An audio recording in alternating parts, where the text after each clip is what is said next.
नागा साधुओं का गौरवशाली इतिहास और उसकी महानता। नागा साधुओं का इतिहास। नागा साधु हिंदू धर्मावलंबी साधु हैं जो कि नग्न रहने तथा युद्ध कला में माहिर होने के लिए प्रसिद्ध हैं। ये विभिन्न अखाड़ों में रहते हैं जिनकी परंपरा आदि गुरु शंकराचार्य द्वारा की गई थी। भारतीय सनातन धर्म के वर्तमान स्वरूप की नींव आदि गुरु शंकराचार्य ने रखी थी। श्री शंकर का जन्म 8वीं शताब्दी के मध्य में हुआ था, जब भारतीय जनमानस की दशा और दिशा बहुत बेहतर नहीं थी। भारत की धन संपदा में से तमाम आक्रमणकारी यहाँ आ रहे थे। कुछ उस खजाने को अपने पास वापस ले तो गए, कुछ भारत की दिव्य आभा में ऐसे मोहित हुए कि यही बस गए। लेकिन कुल मिलाकर सामान्य शांति व्यवस्था बाधित थी। ईश्वर, धर्म, धर्मशास्त्र को तर्कशास्त्र और शास्त्र सभी तरह की चुनौतियों का सामना करना पड़ रहा था। ऐसे में शंकराचार्य ने सनातन धर्म की स्थापना के लिए कई कदम उठाए, जिनमें से एक था देश के चारों कोनों पर 4 पीठों का निर्माण करना। यही गोवर्धन पीठ, शारदा पीठ, द्वारिका पीठ और ज्योतिर्मठ पीठ। इसके अलावा आदि गुरु ने मठों मंदिरों की संपत्ति को लूटने वालों और श्रद्धालुओं को सताने वालों का मुकाबला करने के लिए सनातन धर्म के विभिन्न संप्रदायों की सशस्त्र शाखाओं के रूप से अखाड़ा स्थापना शुरुआत की। आदि गुरु शंकराचार्य को लगने लगा था सामाजिक उथल पुथल के उस युग में केवल आध्यात्मिक शक्ति से ही इन चुनौतियों का मुकाबला करना काफ़ी नहीं है। उन्होंने जोर दिया कि युवा साधु व्यायाम करके अपने शरीर को सुदृढ़ बनाए और हथियार चलाने में ही कुशलता हासिल करें। इसलिए ऐसे मत बने जहाँ इस तरह के व्यायाम या शास्त्र संचालन का अभ्यास कराया जाता था। ऐसे मतों को अखाड़ा कहा जाने लगा। आम बोलचाल की भाषा में भी अखाड़े उन जगहों को कहा जाता है जहाँ पहलवान कसरत के दांव पेच सीखते हैं। कालांतर में कोई अखाड़े अस्तित्व में आए।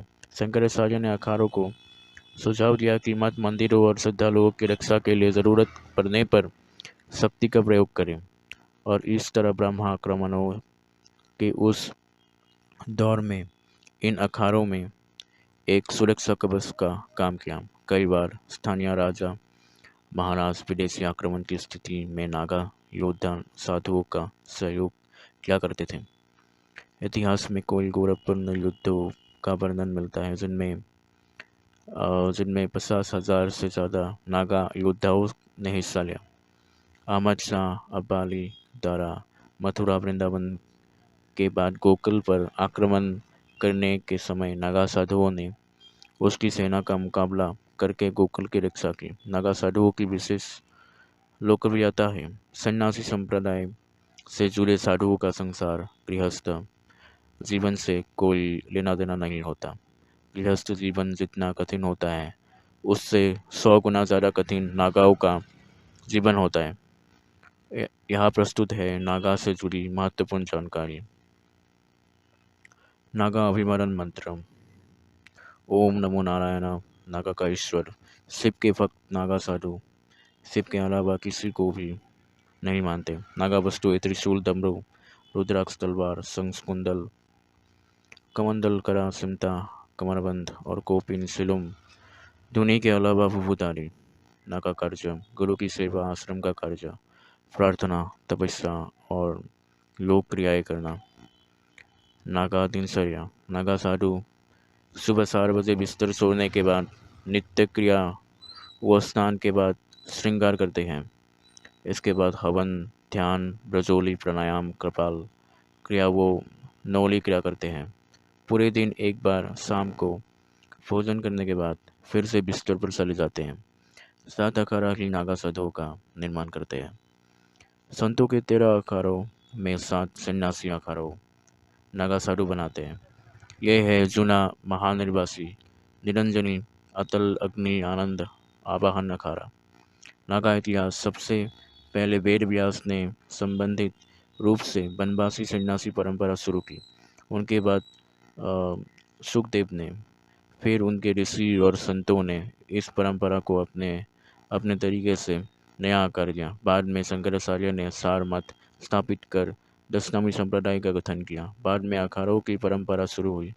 पहला अखाड़ा अखंड आह्वान अखाड़ा सन 539 में एक में बना। नागा परंपरा नाथ परंपरा माना जाता है कि नाथ और नागा परंपरा गुरु दत्तात्रेय की परंपरा की शाखाएं हैं। नवनाथ की परंपरा के सिद्धों की बहुत ही महत्वपूर्ण परंपरा माना जाता है।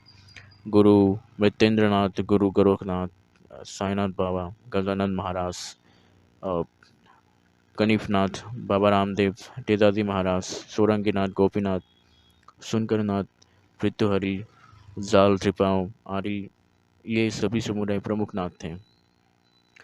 अगले एपिसोड में हम नागा परंपराओं की विस्तार से बात करेंगे।